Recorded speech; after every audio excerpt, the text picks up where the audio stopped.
So Air's holding his compass, but when I first looked from a distance, kind of looked like he was giving us the finger. But no, it's a compass. I always admire these artists that can put all this together. It's great work. Where are we this morning, Aidan? White's Knob Lookout, just out of Kimba. Looking at a statue of Edward John Eyre, who the Eyre Peninsula and Highway and Lake Eyre are named after, and his Aboriginal companion Wiley, who basically meant he succeeded. Yeah, basically meant he survived, no doubt. Wow, quite good sculptures. Don't mind a bit of rust and dirt. Well, I don't think they were ever not rusty. No. And unfortunately the sun's probably not in the right spot. It's specky at sunset, I think. But it is quite a lovely view, and as per usual, it's windy. Not as bad as it was. Oh man, we're a bit over the wind, so be prepared. It's a bit like when you, as I said yesterday, when you're heading across the Nullarbor and it's probably 90% of the time windy, I don't know. But anyway, it's still specky, spectacular. Where are we going now? Caving. Caving? Yeah. He's left me. He's off. He's off on a mission. We're going He's caving. become such a walker, Aidan, in the last year. See, we can sleep in here tonight. Okay. Caves. Little caves.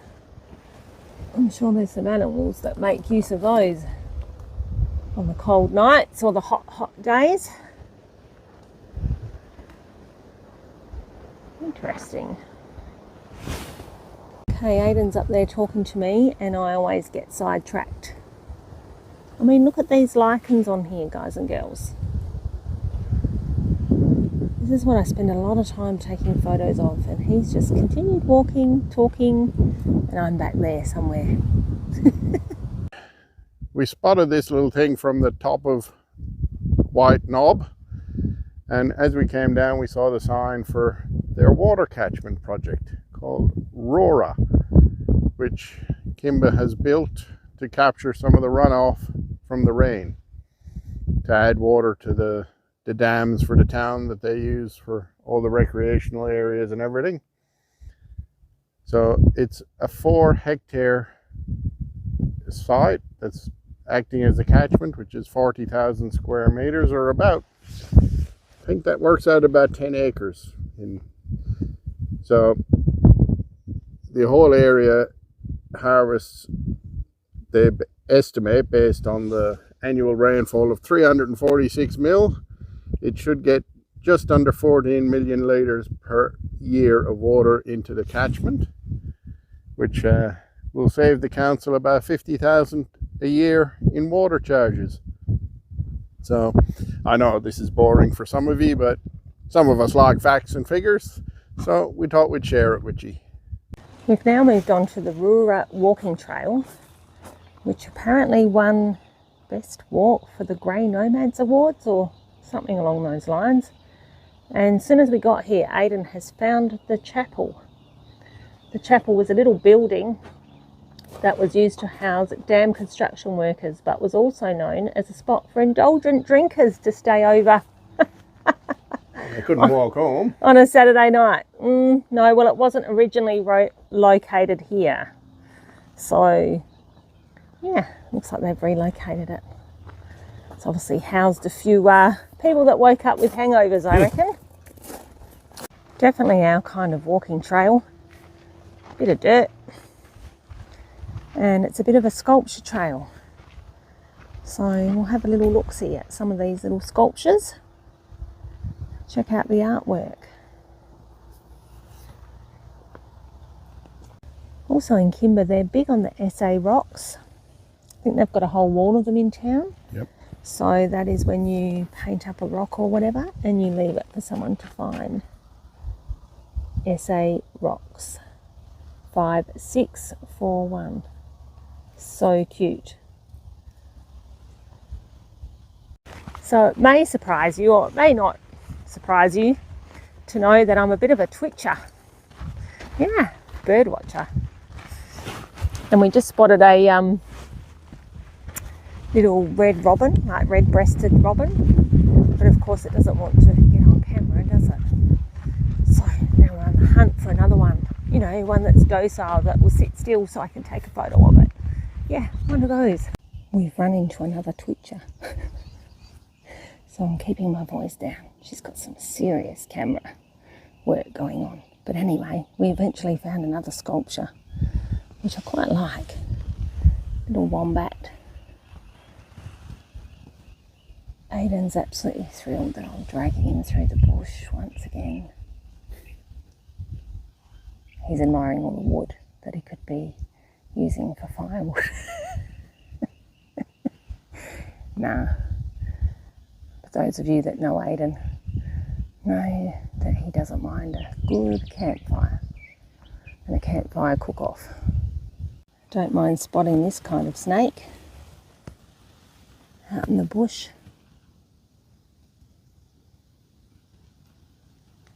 Quite happy with that. How would we rate that walk, Aiden? Well, you know my opinion of walking, but that wasn't a bad one.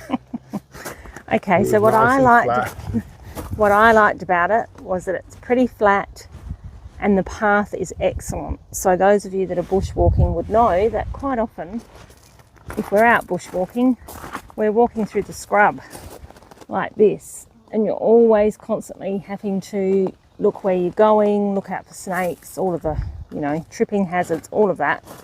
Whereas this has got a lovely path that's very shaded and you can just actually enjoy the walk.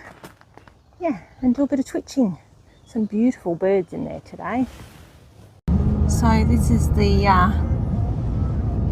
pre-camping that we just stayed in, donation camp. So as you can see, it's quite a big area. Well worth it. Great stop to explore Kimba. Hi everyone. We're halfway across Australia as the crow flies for something to do, because we left the coast, it was too windy. We've been checking out every rock that we can find in the area. I've been here before, Aiden's been here before, but I actually haven't stayed in this campground before. Neither have I didn't even know it was here. Yeah, it's an amazing donation camp for those of you that don't know it. It's in Kimba. It's actually at the Recreation Reserve, and it's blown my mind actually today how many people are camped here. I've driven in here before, I've used the booze, I've used the camp kitchen, but I didn't actually camp here because it wasn't the right time of the day with the swag, so I kept on going, heading to Western Australia. So we'll show you around. Anyway, we've chosen this nice little posse. Yes, we got a nice little spot here, nice and level. Sorry, what was that? We got a nice little spot here that's nice and level. Yes, it is nice and level. Actually, the whole place is pretty level and good from the drive around we did, and yeah, plenty of room to park. And also, yeah, level for us, obviously, being in the tailgate, but pretty good too if you're bringing your van in, or even if you just want to swag. It's nice to kind of be on some sort of level. We are a little close to the toilet, but it was quite hectic busy already when we got here. So there's great toilets and showers. Please everyone, pop your donations in here, even if it's a gold coin donation. This is what keeps it going for everyone. They have professional cleaners here that come and clean both the toilets and the camp kitchen, and they've even got potable water. This is the huge camp kitchen. There's basically two sides.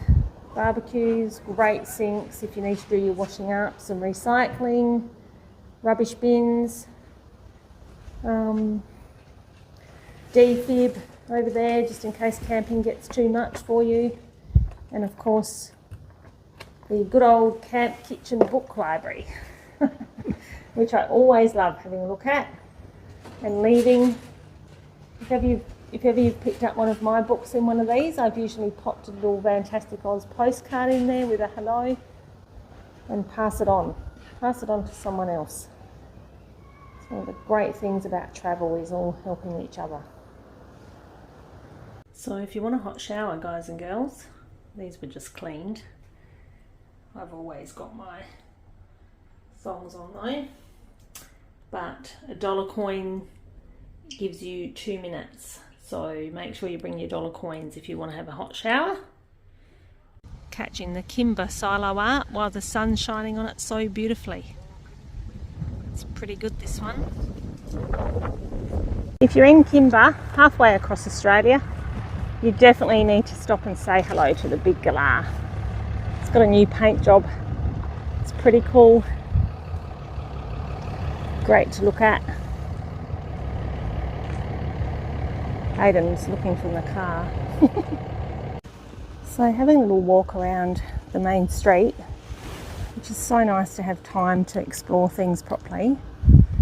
And I wonder if Aiden read this. 2 tips for a happily married life. 1, keep quiet when your wife is talking. 2, don't talk when your wife is quiet.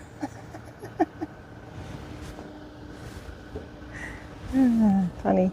Don't miss this great Aussie mosaic if you stop at the loo in the main street in Kimba. It's just wonderful. Oh, I wish I was talented like an artist. I think this was completed in about 2019. Kimba, halfway across Australia as the crow flies. And I guess if you're on the east coast it seems like a really long way, and it is. But for us,